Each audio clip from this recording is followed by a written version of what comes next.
The Film Basement is filmed in sunny West Hartford, Connecticut, in front of a live studio audience. Welcome to the Filmmakers Basement after our incredibly long hiatus. I'm Brandon. I'm Andrew. And we're going to be doing something a little different this week. We're going to be going over our top 5 movies that we each saw this year, kind of wrap up the new year because somehow we managed to end the year perfectly on a Friday, which is our new upload date now. Mm-hmm. So yeah, we're going to be wrapping it up, just talking about some of the movies that we liked this year and going into some of the movies we're going to be seeing next year. And I can actually start off on this one. So I'm going to go into a little bit of the criteria for what I chose for this, because if you go look back on it, we did 10 episodes of this, 2 of which didn't get uploaded, unfortunately, but that's fine. And I'm rating this based off of, 1, did I remember seeing the movie, which was very important because I didn't remember seeing half of these movies, apparently. 2, did I find it like an overall enjoyable experience, or was it like kind of important to me? And I'll get into a little bit of that later on. And 3, did I think this film offered something kind of unique that you wouldn't really see anywhere else? I don't know if you had any criteria for your films, Andrew, or if you just went off of like your favorites. Went over the ones that I enjoyed the most, that I got the most enjoyment out of. Mm-hmm. Looking at it from a fan perspective and from just in general, I try to take into account, where it's a film podcast. It's on a film production company's channel, so I tried to do a little bit of that, but I basically was just like, all right, which movies did I just enjoy the most, personally, as a person who goes and watches movies all the time. So yeah, pretty fair. And on that note, let me start us off with my the fifth movie on my list, and that was The Green Knight. Which overall I think I put as 5th because I really liked the vibe of it. At the time when I was talking about it, I remember it saying that it had like a great vibe about it. For instance, like the environment of the movie was really cool. It felt very medieval. Like it had that very good like middle-age atmosphere along with that very Arthurian feeling, along with like some beautiful costuming and props. Like they really immersed you in that King Arthur world and made you feel like you were a part of Sir Gawain's quest to like go and defeat the Green Knight. I will say I didn't rate it as higher on my end just because I was kind of confused by the ending. I don't know if you remember this, but at the time, I remember talking about how the movie ends on a really weird note, and like if you look into the actual story of Sir Gawain and the Green Knight, like there's a lot more that happens after that is supposed to be revealed to the audience, and it never is. So as somebody in the audience watching that movie, it left me feeling really dissatisfied. Even if it did have a really cool vibe going into it, and I did enjoy like the overall aesthetic of the movie, it was still missing that final little bit that like kind of tied everything together and made a lot of the plot kind of make sense. So besides that, like I couldn't really put it any higher, but as compared to a lot of the other movies I saw, which were incredibly forgettable, I did actually remember seeing this. So that does end up making it my 5th movie on this list. Andrew, what about you? What do you have as your 5th favorite?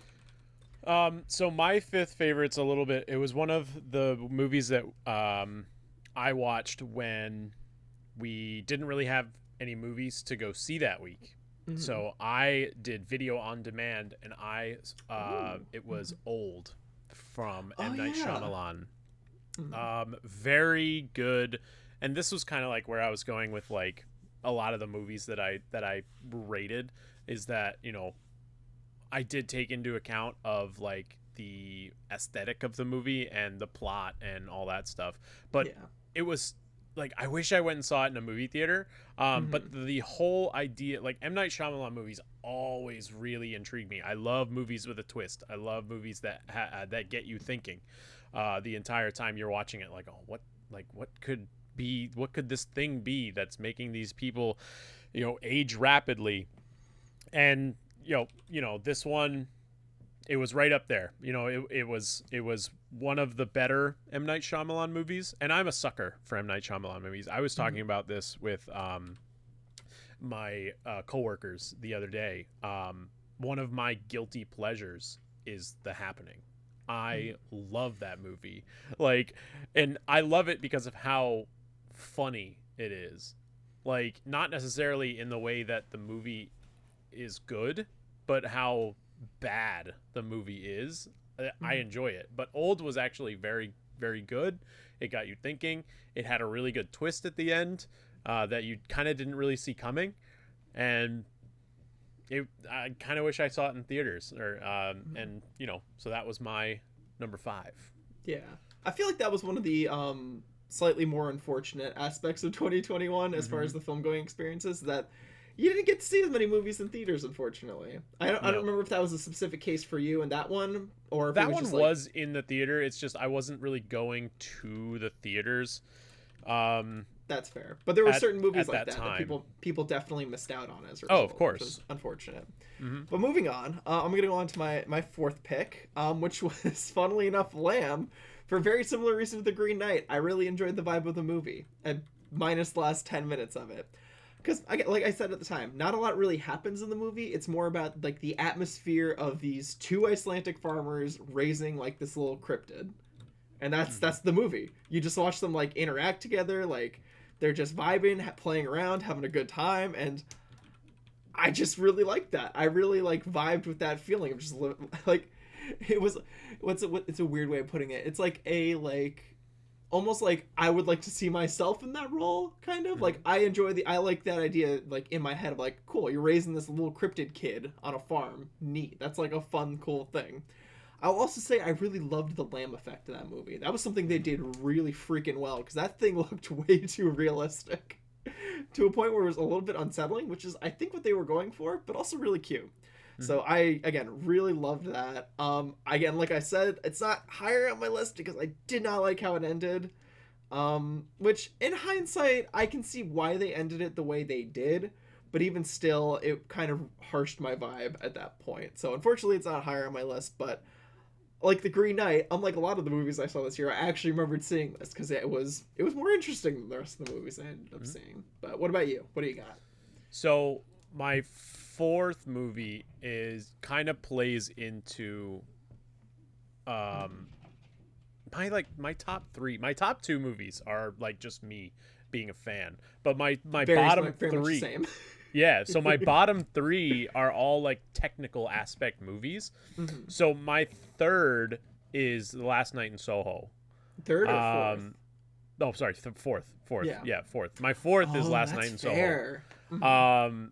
Very well done. It's Edgar Wright, so it's another one of those like very high prolific director type of movies. The camera work, the editing in the movie is amazing. It has the same feeling as Old. It's got a twist ending. You kind of didn't see it coming. I kind of saw the ending coming in the way that like it ended, and it's just, it was one of those movies where it had me very confused at the beginning, and I walked out of that going, wow, I need to go watch that again because I need to pick it apart and figure out the little details of the movie. So that was my 4 of the ones. That's of very this year. fair. I honestly forgot I also saw Last Night in Soho, and if I had remembered, I would have put that on my list because that movie was genuinely It was the amazing. episode that we did where we both saw 2 movies in 1 week. Yep. Because we both saw Last Night in Soho, and you went and saw Yeah. Dune, and I don't remember the movie I did that week. I think you also saw Dune. I did go see Dune, but we talked because we pushed back The Last Night in Soho because so this was the episode that you saw Antlers and I saw Eternals, and we both saw Last Night in Soho. That's why I don't because it was the remember same week that we saw Dune, and we were like, well, you were like, I have to talk about Last Night in Soho, so we're gonna talk about it at the end. But okay, yeah, I'm putting that as my honorable mention because there you go. I didn't remember it because I forgot at the time that movie was genuinely amazing. If I had remembered it, it probably would have been my third instead of my actual third, which was King Richard, which is still a very good movie, but very different movie at that. Yeah. I think it was an excellent, King Richard's an excellent historical drama, like a historical of the 1980s at that point, 1990s actually, I think. Oh. But no, the 80s.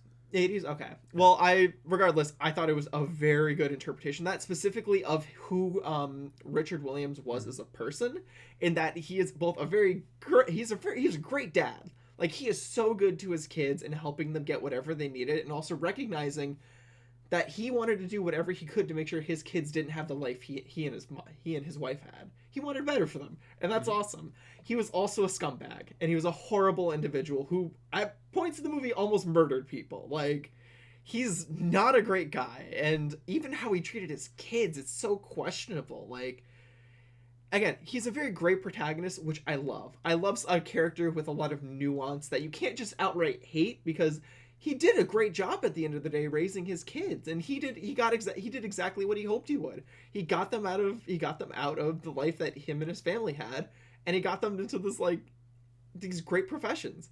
Mm-hmm. But again, he's still a dirtbag, and that doesn't change who he is as a person or any of that.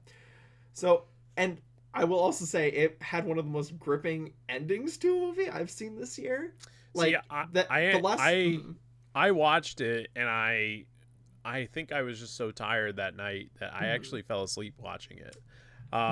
So I have to rewatch it, because I would definitely recommend it. I was with somebody and they said that it was actually really good. They stayed up for the whole movie, and they were like, no, it was really good. Like, you have to watch it over as someone when you're not tired. Yeah, as someone who was like really not looking forward to seeing it, because it was one of those dead weeks.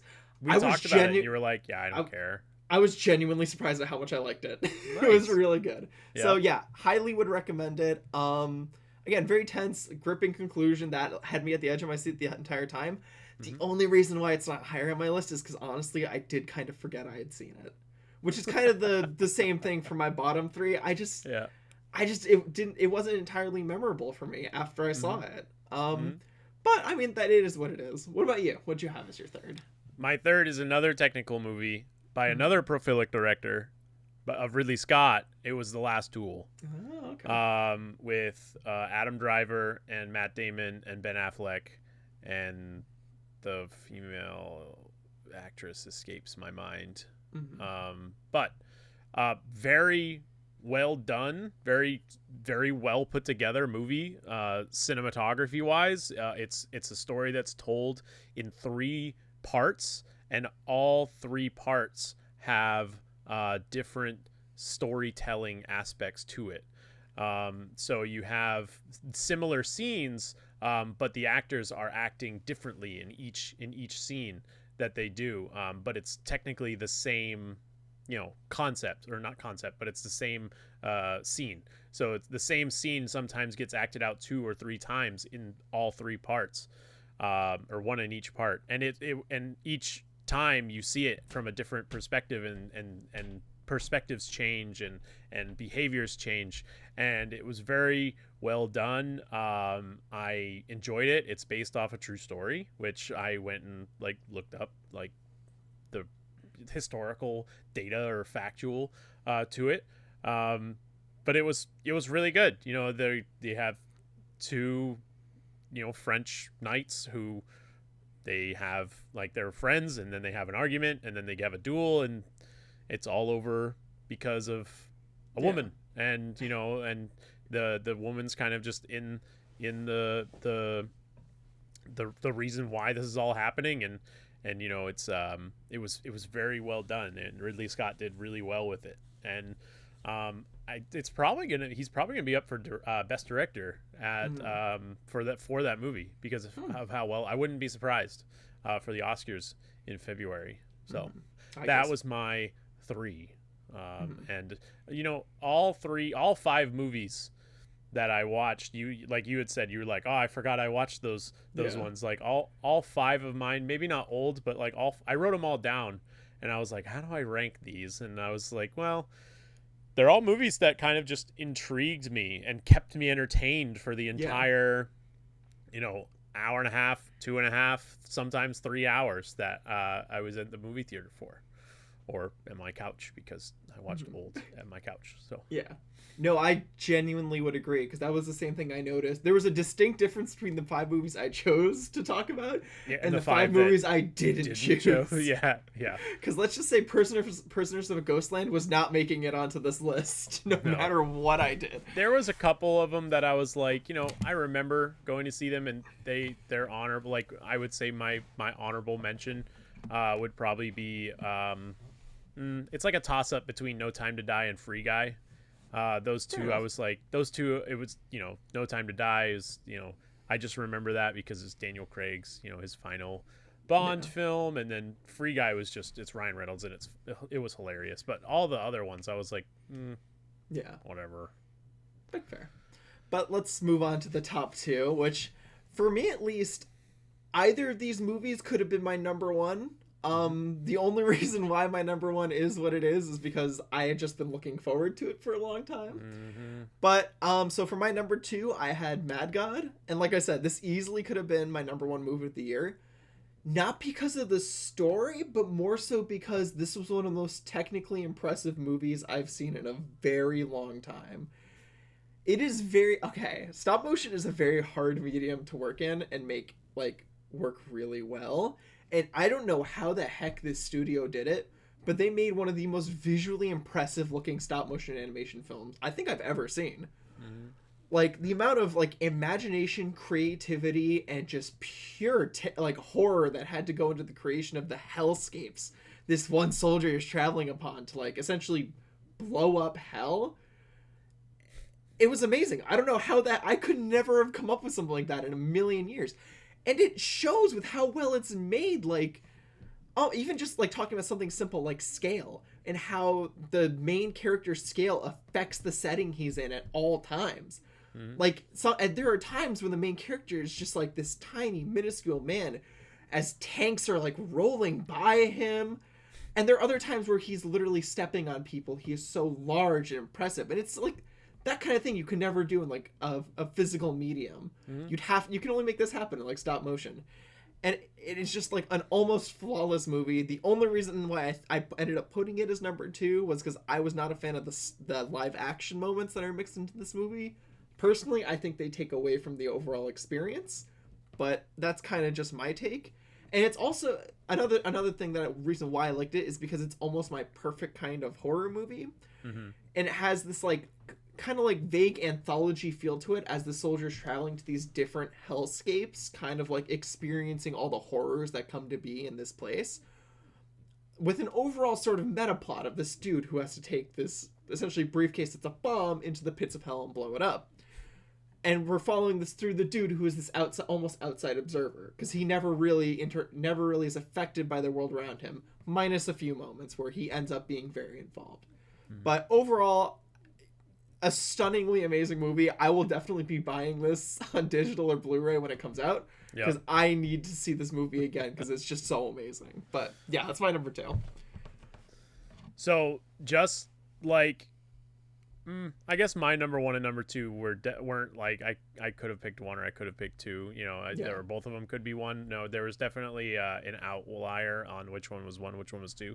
I definitely knew which one you were gonna pick 1 and 2 because of how much you were into it when you were talking about them in the past episodes. But my number 2 is Ghostbusters Afterlife. That. Which is funny because people are saying, you're picking movies that we haven't heard you talk about, and I was like, but yeah, my number 2 and my number 5 technically they're in the catalog, but I haven't posted them, so they'll be up. The reviews for them will be up. But Ghostbusters Afterlife, perfectly nostalgia. It was basically my childhood from watching Ghostbusters with my dad. Lots of callbacks to the original film. Not necessarily like the other 3 that I put in my list, not very technical or not very the camera work on it or the acting for it. No, this was strictly a thrill ride of nostalgia, and I enjoyed every single minute of it. They had a very nice tribute to Harold Ramis, who hasn't been with us for God, like 6 years now or something like that. So I was pleasantly surprised that they included him into the movie. But, you know, the original cast, all 5 members of the original cast were in the movie. Six members of the original cast were in the movie. And it was just, you know, it's a fun movie. You don't even have to go, like, see the other ones to know, to go see this one, because it's a brand new take. It's a sequel, but you don't have to watch the originals to do. You should watch the originals, but you don't have to. Paul Rudd is amazing in it, like he is in everything else that he does. He's hilarious, and it's just fun. It's a fun nostalgic movie, especially if you like the 1980s Ghostbusters film. And you know, it was, you know, they've got better graphics than they did back then, so like the monsters and the ghosts, they look a lot better than they did back in the 80s. So, you know, it was my childhood essentially, you know, growing up watching movies with my dad. So, and that's why I put it at 2. Very fair. Yeah. All right, moving on to our top movies that we have seen on this year. I think anyone who's seen any episode of the show could have guessed my number 1. It was Dune. I've been excited for this movie since I heard they were making a Dune movie back in 2016. I was a huge fan of the books when I was in high school. I'm still a fan of the books now. They're amazingly written sci-fi novels that hold up incredibly well today.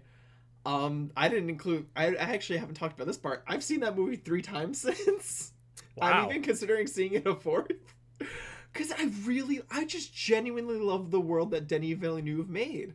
He like adapted the book almost. I said this at the time. This is the best adaptation of the book I think we could have gotten. And I am going to enjoy that until the day that I die, because I do not think there will be a better version of this film anywhere. It just, everything was on point about this movie. The casting was amazing. The setting of the world was almost perfect. I loved how they visualized the various like machines that people use in this world, in addition to like the sandworms and like the various kinds of weapons people use. Like, all of it was perfect. There are little touches here and there where it's like you can tell someone was paying attention to like the book and how certain objects interact with each other. I also liked how they kind of kept with the theme of like how Dune doesn't really hold your hand as a book, which is bad. I don't think is good most of the time. I think people need a little bit of help to get some ideas. But with Dune, I think in this context, it works really well to capture how the book feels reading it. And all those things together, the movie was just genuinely amazing. Like, of course, I have some small gripes with how like certain things interact in the world itself, and like certain things like people whispering a lot and the soundtrack being too loud at times. I don't think that takes away from how amazing this movie was, and I cannot wait for the second part of this movie to come out. I genuinely am so excited for that. I like how you picked that as your number 1, and I knew it was going to be anyway, because we have such different views about that movie. Because like I saw that movie and I was like, I don't get it. Like there's no exposition, there's nothing that's explaining anything in the movie, and I'm so confused on what's going on. And you're just like, no, this is great, this is what it's supposed to be. And I'm like, I don't know if you say so. Like the book. I probably won't go watch it again. I'll watch the second part to see what happens. But to put it in like an almost different context, I used to be really into Star Wars. That was my main thing until I kind of got to high school and I found things like Dune and other sci-fi books like that. So for me, this was kind of like my Star Wars, in that like this was my new hope, in that I was like, oh my god, this is what sci-fi can do. Oh my goodness. So I'm very excited for this, the next part of this movie. Very good. So what do you got for your number 1? My number 1, I went off book with my number 1 because I couldn't make it not my number 1 movie of the year. It's a movie we haven't talked about yet because we were on hiatus. It was Spider-Man No Way Home. Oh, okay. That's my number 1 movie of the year, and I don't care if it's one that I haven't talked about in this like podcast yet, because you can talk about it next week. I'm going to talk about it next week, because just like you and Dune, I've seen this movie 3 times, and I'm probably gonna go see it a 4th. This movie was everything I wanted and more. Like, if you haven't gone to see this movie yet, it's the best Marvel movie they've made. And that's beating out Infinity War, and that's beating out Endgame. This was amazing. There's like, so I'm trying to tiptoe my around this because it's only been out for 10 days, and I'm not trying to spoil anything, even though if you've been on TikTok, you've probably seen all the clips of people putting it on TikTok already. So I'm not going to spoil anything for it, but you already know that Green Goblin was in it, and it's Willem Dafoe Green Goblin. So it's not like weird, like new person or like the one from The Amazing Spider-Man. No, Willem Dafoe came back as Green Goblin. Alfred Molina came back as Doc Ock. Jamie Foxx came back as Electro. The guy who plays Dr. Connors from The Amazing Spider-Man, the first one, he came back to play Lizard. And the Thomas something Christensen or whatever his name is, who played Sandman in Spider-Man 3, came back to play Sandman. So, like, you have all of these characters that came back to play or voice their original roles from back when I was in high school. Well, maybe not for Amazing Spider-Man, but like for the original Spider-Man trilogy, which came out in 2003, it was 2001, 2003, and 2007 or something like that. It was something like that. I think it might have been 2002, 2004, and 2007. I think that sounds more right. The second one was definitely 2004. I was 12, 14, and 17 when those movies came out. Like, that was my high school. It's the original Spider-Man movies. The first one. It's the first like big superhero movie that basically kicked off the superhero genre of movies. And they brought the villain back, and it was you've got Doctor Strange in it. Obviously, Tom Holland Spider-Man, who is it's the movie that it's called Spider-Man No Way Home. Of course, it's Tom Holland Spider-Man that was in it. But like, you had Doctor Strange was in it for a little bit. All these villains from old school Spider-Man. You didn't really get any new villains from like Tom Holland's era, but it and the crowd that like every time I go to see a new movie on opening night, if it's like a big movie like Marvel, like a big Marvel movie, it's always good to have a rowdy crowd. Like, if your crowd is like silent during like the big parts and the big stuff that happens in the movie, it's not like it's not as fun as it is when someone pops up on screen and everyone goes crazy.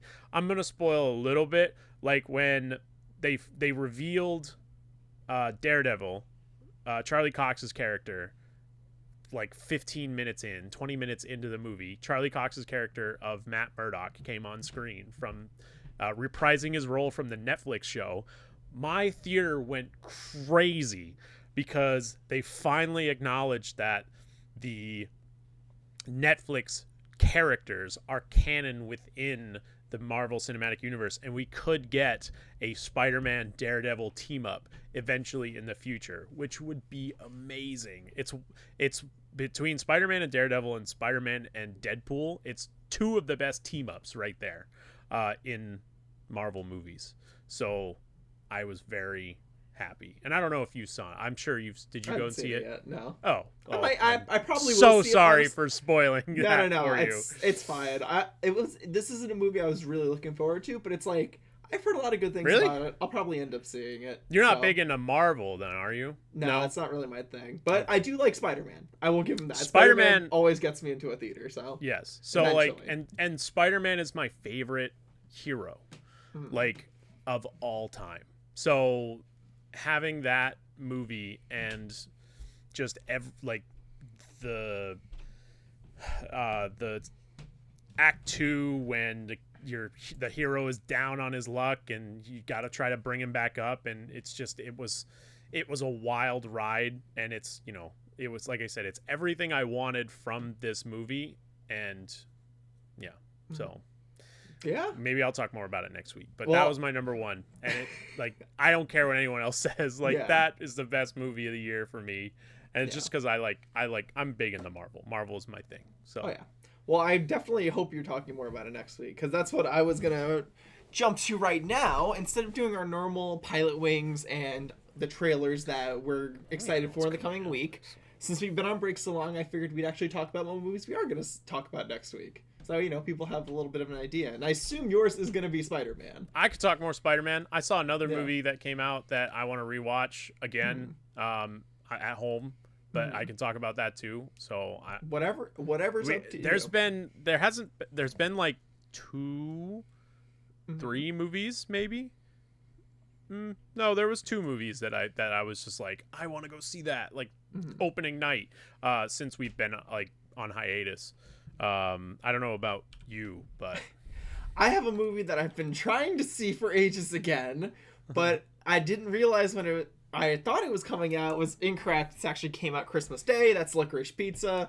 I've been waiting to see this movie for forever, but it was only when I thought it was originally coming out in November, that was only for like AMC Artisan Films or whatever that aren't showing anywhere around here. It finally got its wide release last week, so I'm gonna finally check that out, because that's another movie that was in that what's the word for it, in that vein of movies where I'm just like, ooh, this looks really good, and I'm very excited for this. Very much like Last Night in Soho. Very not like the same vibe, but like, ooh, this looks really good. I cannot wait to see this.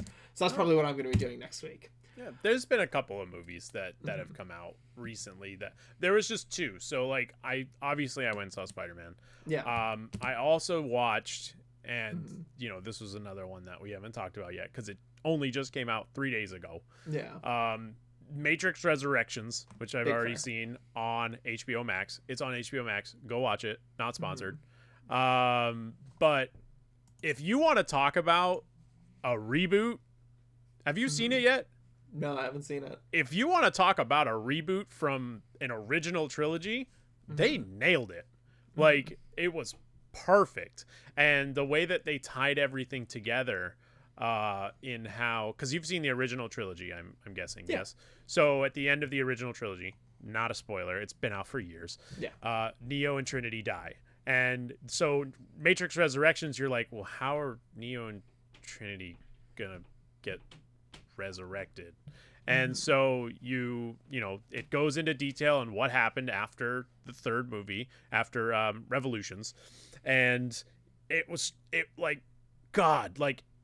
they kept showing scenes from in the movie from the original trilogy. Like, it was weird. It was weird how they were like tying everything together in the new trilogy, because it's a new trilogy now. It's the first in a new trilogy, and I'm kind of excited to see where it's gonna go, because it was like you couldn't have made a better like sequel trilogy starter than this one. Like, it was great.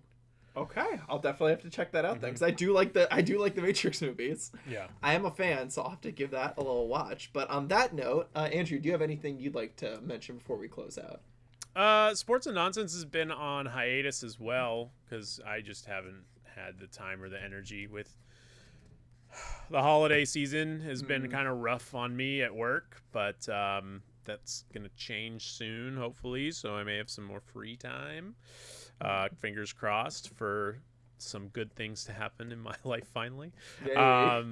But we're probably gonna be recording again this week, so that we'll be back on Sunday, when this upcoming Sunday, and we're 2 weeks out from the playoffs, so I'm probably thinking we're definitely gonna record this week, and we'll be back just in time for the playoffs to start talking about that.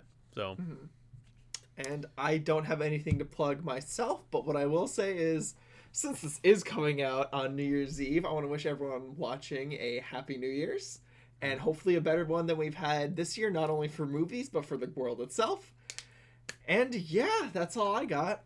Thank you for listening. I've been Brandon. I've been Andrew, and hopefully we can get 52 episodes in next year. I know we started this when we only did 10 episodes. We only did like we started this in what, October?